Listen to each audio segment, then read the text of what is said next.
Thomas and Percy enjoy working in the docks. They like the sea air and the sound of the gulls. But one day, the friends were feeling hot and bothered. A crane was causing trouble. His name is Cranky, and this was his first day at the docks. "You're useless little bugs," he called from above. "If you put these freight cars on the inside lines, then I wouldn't have so far to travel."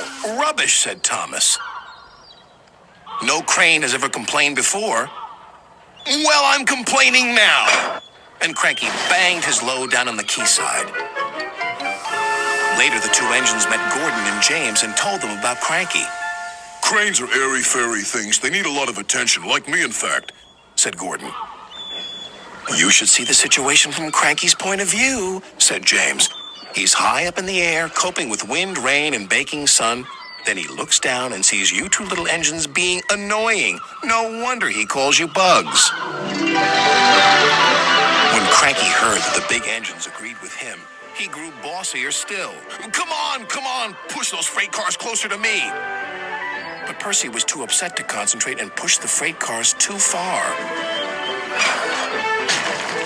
Poor Percy. Then Cranky played a trick on Thomas. "Push your freight cars onto the outside line. It's easier for me to load up." So Thomas did.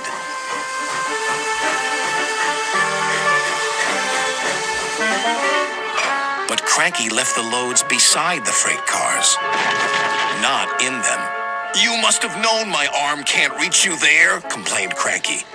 This mix-up caused confusion and delay. Sir Topham Hatt was most upset. "Thomas and Percy, this new crane has an important job to do. I have heard that you have not been helping him today. You will go to your sheds and consider how you will improve yourselves tomorrow." Now Thomas and Percy were upset too.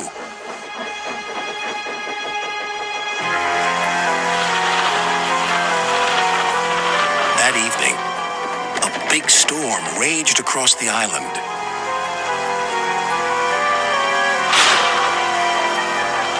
Cranky and the engines were trapped at the docks. "We're sure to be safe in this shed," said Duck. But he was wrong. The engines had no idea they were about to be put in great danger by an old tramp steamer. It was out of control and running aground, straight into the sheds.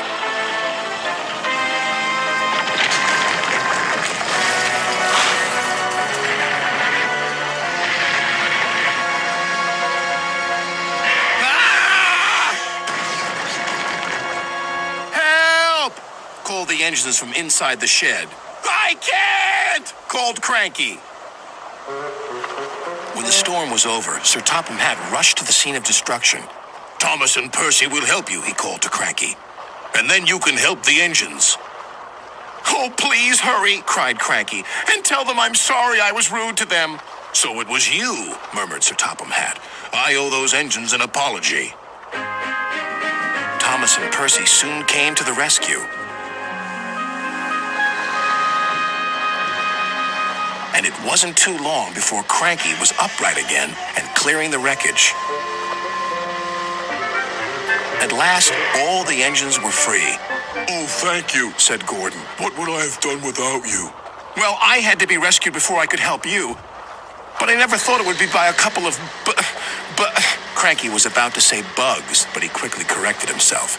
Small engines, thank you. I'll never be rude again. However, you two mites are in my way, so move over." "Ha," said Percy. "He's back to bugging us." "Don't move! You're still attached to Cranky."